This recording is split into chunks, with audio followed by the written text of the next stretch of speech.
You know, sometimes a historical document isn't just paper and ink, it's a time machine. Today, we're going to crack open an 18th century Ottoman masterpiece, a really profound work of devotion and scholarship. So, let's dive in and see what secrets it's holding. To get a sense of just how important this book was, you just have to listen to how people talked about it back then. A writer from that time, Mirzazadeh Ahmed Naili, called it a peerless work, a cure for the hearts. Now, that's not just some flowery language, right? It tells you the whole point of this text was to do more than just inform your brain.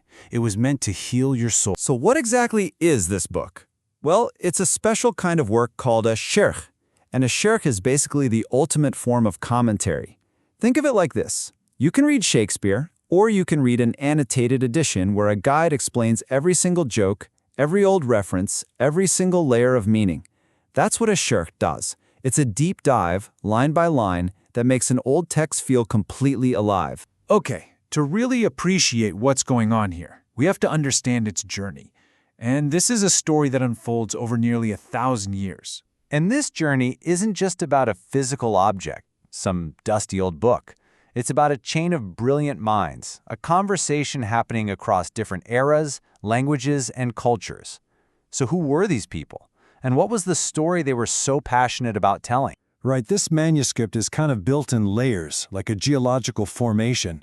So let's peel them back and meet the three key figures who created this incredible chain of scholarship that connects all the way to us today. It all kicks off way back in the 12th century. A scholar named Qadi Iyad writes this hugely celebrated book in Arabic about the Prophet Muhammad's character.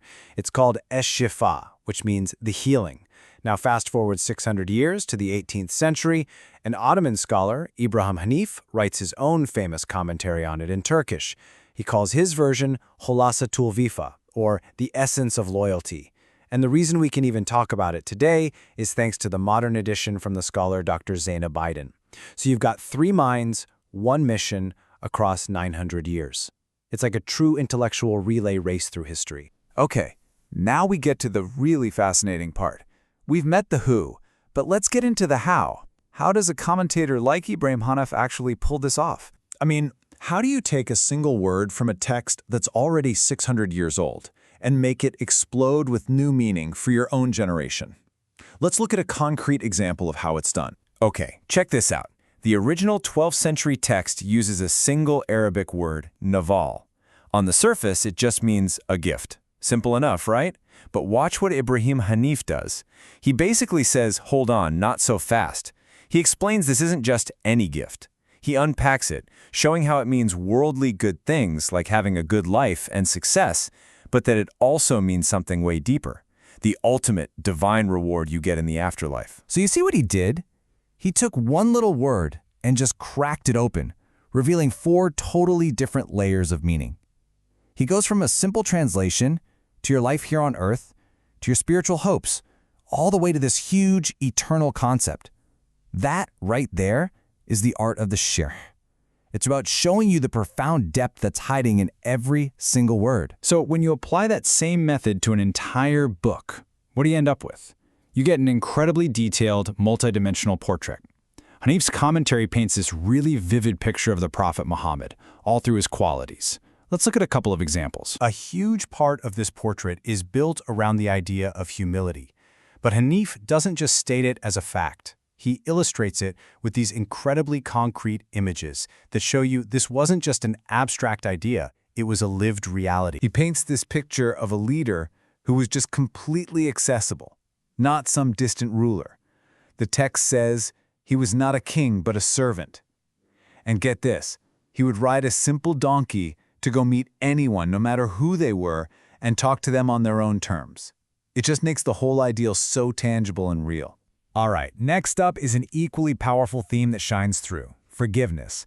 The commentary zeroes in on one of the most dramatic moments in the story to show that this quality isn't a weakness, but actually the ultimate sign of strength. So after years of persecution and war, at the very moment of total victory, he has every reason to seek revenge.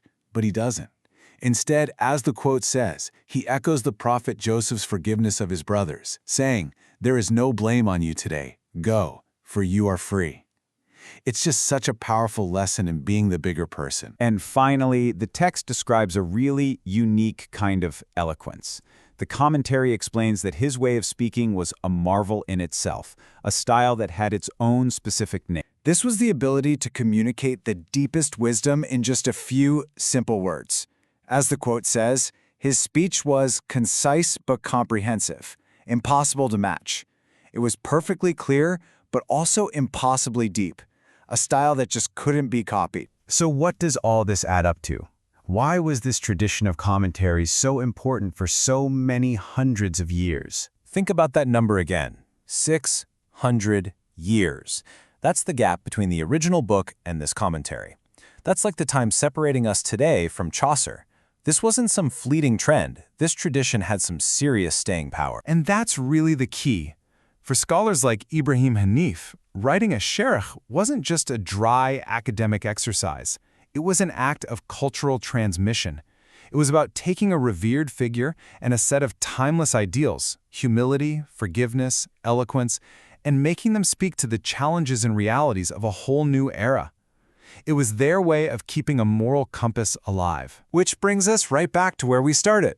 When Naley called this book a cure for the hearts, he saw it as a literal bridge, connecting his 18th century world all the way back to a source of guidance and inspiration. And the commentary was the vehicle that made that journey through time possible. And that leaves us with a final thought, doesn't it? This act of reinterpreting, of taking foundational stories and making them new again, isn't unique to 18th century Ottomans. We do it all the time. So what are the essential stories or figures in our own culture that we feel this need to constantly retell and reinterpret? And what does our choice say about what we value most, right here, right now?